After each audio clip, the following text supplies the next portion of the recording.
विपक्ष के कई नेताओं ने इस दौरान हैरानी जताई है और मुझे कारण समझ में नहीं आ रहा। इमरान मसूद की तरफ से ये भी सामने आया है, बेखुदी बेसबब नहीं गालिब, ये पवन खेड़ा की तरफ से कहा गया है। कुछ तो है जिसकी पर्दादारी है, पवन खेड़ा ने ये सवाल भी उठाया है। तो आपको बता दें कि जिस तरीके से उपराष्ट्रपति पद से इस्तीफा दिया है, उसके बाद से जो विपक्ष है वो लगातार इसको लेकर हैरान है। और आपको बता दें कि धनखड़ के इस्तीफे पर विपक्ष भी अब सवाल उठाने लगा है। विपक्ष के कई जो नेता हैं उन्होंने हैरानी भी जताई है। मुझे कारण समझ नहीं आ रहा, इमरान मसूद की तरफ से कहा गया है। बेखुदी बेसब नहीं गालिब, ये पवन खेड़ा की तरफ से कुछ शायराना अंदाज में कहा गया है। तो आपको बता दें कि जगदीप धनखड़ के इस्तीफे के बाद अब आखिरकार जो विपक्ष है वो हैरानी इस दौरान जता रहा है। और आपको बता दें कि इमरान मसूद की तरफ से कहा गया है मुझे कारण समझ नहीं आ रहा है, तो भाई पवन खेड़ा ने बड़े ही शायराना अंदाज में इसको लेकर सवाल किया है। तो कुछ तो है जिस पर पर्दादारी है। और ऐसे में देखिए पवन खेड़ा की तरफ से सवाल उठाए गए हैं, इमरान मसूद की तरफ से सवाल उठाए गए हैं और विपक्ष जो है पूरे तरीके से इस पर हैरानी जता रहा है। तो आपको बता दें कि उपराष्ट्रपति पद से इस्तीफा दिया है जेपी धनखड़ ने। और आपको बता दें कि जिस तरीके से इस्तीफा हुआ है उसके बाद से लगातार आपको बता दें कि विपक्ष इसको लेकर सवाल उठा रहा है। लेकिन जगदीप धनखड़ की तरफ से सीधे तौर पर यह भी कहा गया है कि उनका स्वास्थ्य ठीक नहीं है और स्वास्थ्य ठीक नहीं होने की वजह से उन्होंने ये इस्तीफा दिया है। लेकिन सिर्फ 1 घंटे में ऐसा क्या हुआ, इसी को लेकर भी विपक्ष जो है वो सवाल उठा रहा है। तो धनखड़ के इस्तीफे पर विपक्ष के सवाल, और ऐसे में आपको बता दें कि विपक्ष के कई नेताओं ने हैरानी भी जताई है। मुझे कारण समझ नहीं आ रहा, इमरान मसूद की तरफ से कहा गया है। बेखुदी बेसब नहीं गालिब। तो जगदीप धनखड़ के कार्यकाल की अहम बातें हम आपको बता देते हैं। लगातार विपक्ष के निशाने पर रहे, मुद्दा उठाने से रोकने का आरोप लगा। 2024 में विपक्ष ने अविश्वास प्रस्ताव का नोटिस दिया। तमिलनाडु केस को लेकर सुप्रीम कोर्ट के फैसले पर तलक टिप्पणी की। तो देखिए आखिरकार यहाँ पर जगदीप धनखड़ का जो सफर रहा है उसके बारे में भी आपको बता दें। 1991 में जनता दल छोड़कर कांग्रेस में शामिल हुए। इसी के साथ बता दें कि 1998 अजमेर में लोकसभा चुनाव हारे और साथ ही आपको बता दें कि 2003 कांग्रेस छोड़कर बीजेपी में शामिल हुए।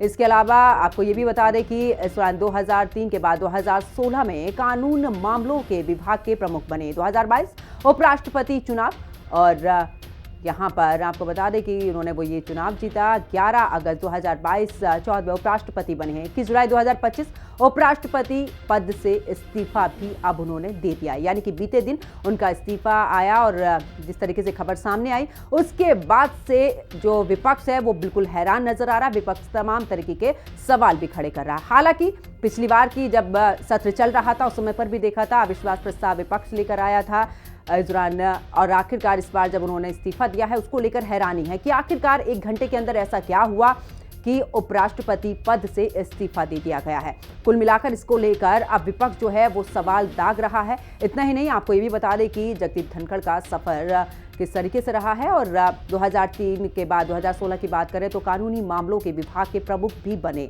इतना ही नहीं, आपको बता दें कि 2022 उपराष्ट्रपति चुनाव में भी वो आपको बता दें कि इस दौरान 11 अगस्त 2022 की बात करें तो 14वें उपराष्ट्रपति वो बने और 21 जुलाई 2025 उपराष्ट्रपति पद से इस्तीफा दिया, यानी कि बीते दिन उनका इस्तीफा जो था उसकी खबर सामने आई। और अब देखिए क्योंकि विपक्ष इसको लेकर लगातार सवाल दाग रहा है, क्योंकि मॉनसून सत्र की शुरुआत हुई है। तो जगदीप धनखड़ के कार्यकाल की अहम बातें लगातार विपक्ष के निशाने पर रहे, मुद्दा उठाने से रोक रहा।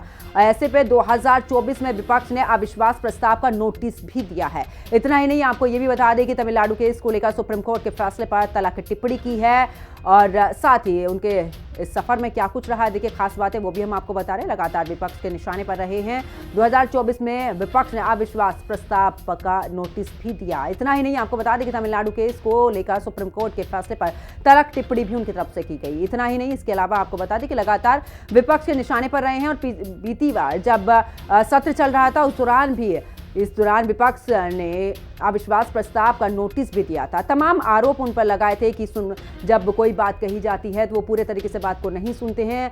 ऐसे में तमाम आरोप विपक्ष लगाता था, लेकिन इस बार जब उन्होंने इस्तीफा दिया, यही विपक्ष अब उनको लेकर सवाल भी खड़े कर रहा है कि आखिरकार उन्होंने अचानक से इस्तीफा क्यों दिया। लेकिन जिस तरीके से जानकारी निकलकर सामने आ रही है कि उन्होंने कहा है कि उनकी जो तबीयत है वो ठीक नहीं है, इसी वजह से उन्होंने इसको लेकर यहां इस्तीफा दिया है। और ज्यादा जानकारी के लिए हमारी सहयोगी कंचन अरोड़ा हमारे साथ में जुड़ चुके हैं। कंचन, देखिए जगदीप धनखड़ का इस्तीफा जिस तरीके से बीते दिन सामने आया, ये खबर सामने आई, उसके बाद से हम देख रहे हैं कि लगातार विपक्ष की तरफ से तमाम सवाल उठाए जा रहे हैं। सबसे पहले हमने देखा बीती जब कार्रवाई चल रही थी, उस कार्रवाई के दौरान देखा था अविश्वास प्रस्ताव को लेकर हंगामा किया गया कि बातें नहीं सुनते हैं। इस बार जब इस्तीफा हुआ तो बड़ा हैरान हो रहा है विपक्ष।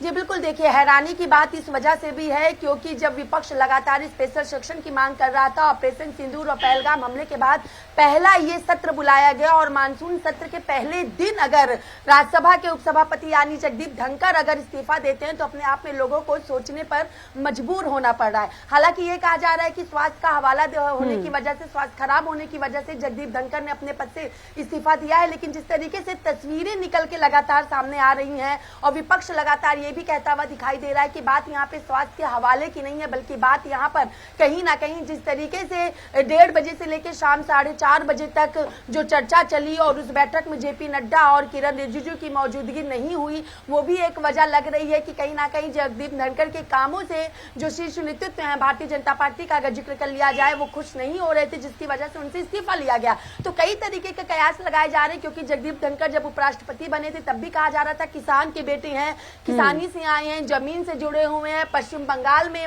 और राज्यपाल के पद पर रहे, तमाम तरीके से उनका सफर रहा है और उपराष्ट्रपति अगर वो बन के आए हैं तो कहीं ना कहीं उनको केंद्र सरकार के कहे अनुसार चलना भी पड़ेगा। लेकिन अब जब सीधे तौर पर जगदीप धनखड़ का ये इस्तीफा हो चुका है तो अपने आप में कई तरीके के सवाल भी खड़े कर रहा है कि वाकई में स्वास्थ्य का हवाला है, क्योंकि मानसून सत्र की शुरुआत के पहले दिन ही जगदीप धनखड़ का इस्तीफा अपने आप में लोगों को चौंका रहा है। विपक्ष सीधे तौर पर घेर भी रहा है, लेकिन अब देखना यह भी होगा कि सत्ताधारी की तरफ से क्या कुछ इसका जवाब आता है। क्या वाकई में स्वास्थ्य खराब होना ही इसकी मुख्य वजह लग रही है, या आपसी कहीं ना कहीं सामंजस्य ना बैठने की वजह से जगदीप धनखड़ जी के ऊपर दबाव बनाया गया कि आप स्वतः ही अपने उपराष्ट्रपति पद से इस्तीफा दें, जिससे स्थिति को बिगाड़ा ना जा सके बल्कि सामान्य किया जा सके। वहीं दूसरी तरफ बिहार में जिस तरीके से चुनाव होने वाले हैं, तो क्या बिहार में अपने आप को वहां पे बरकरार रखने के लिए, बिहार की राजनीति में ही एक अलग तरीके का मोड़ लाने के लिए, सत्ता में बरकरार होने के लिए क्या ये सारे प्रकरण से जोड़ा जा सकता है जगदीप धनखड़ के इस्तीफे को लेकर के? जी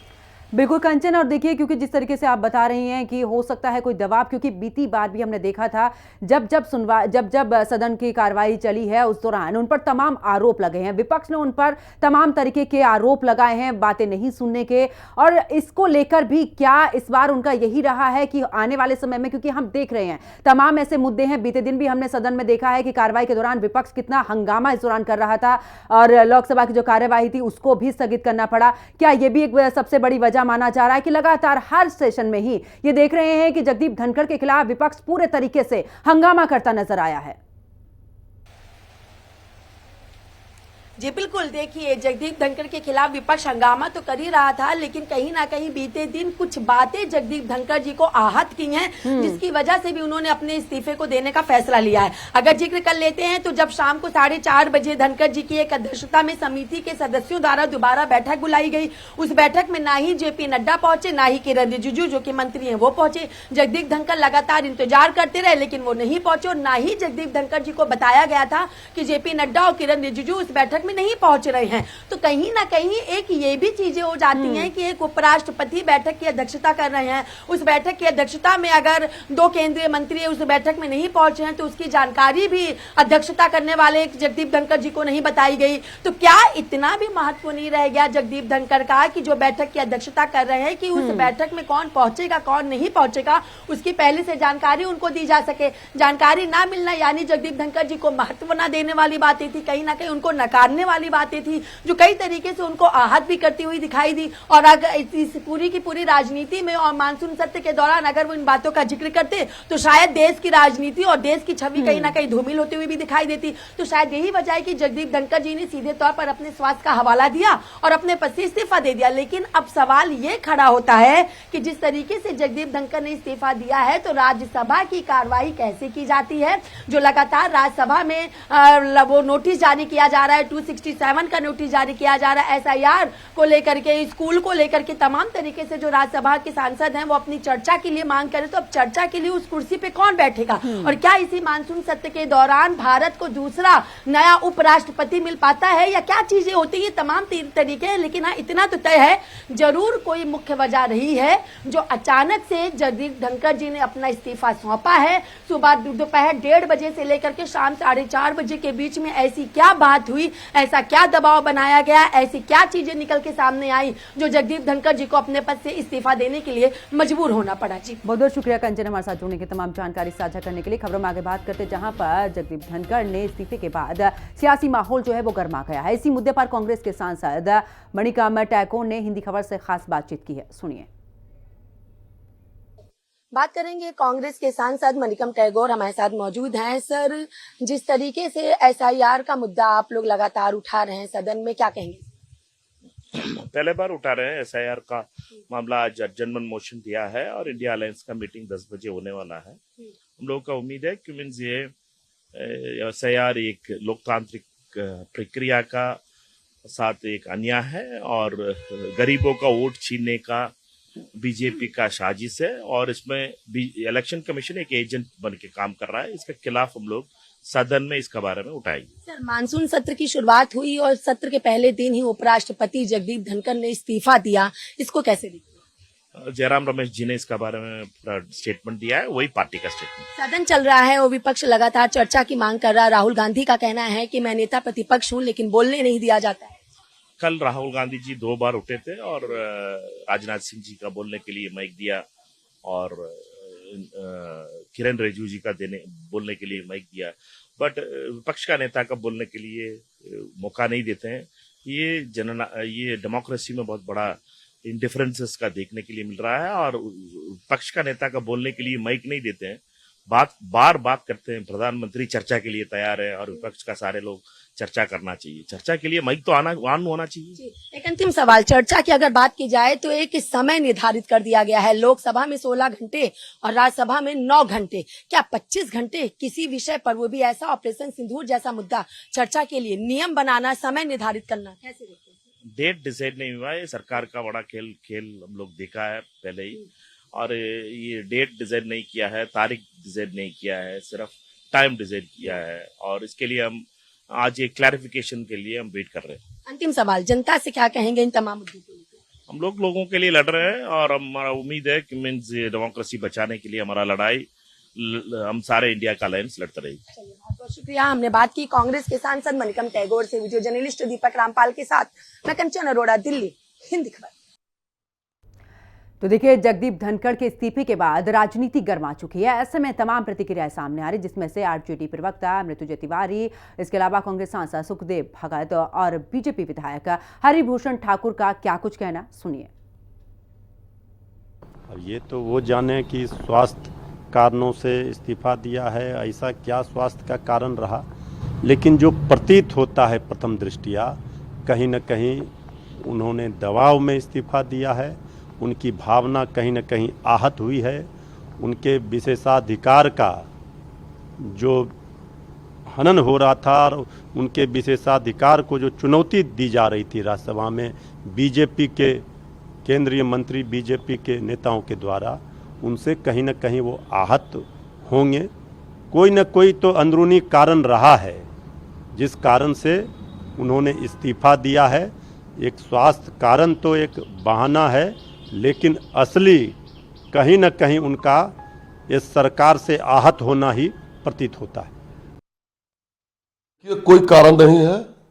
एक किसान पुत्र थे धनखड़ जी और उपराष्ट्रपति थे भारत के, उन्होंने अपने स्वास्थ्य कारणों से इस्तीफा दिया है। इसका माने लगाने वाला कोई माने लगा ले, लेकिन इसमें कोई तथ्य नहीं है।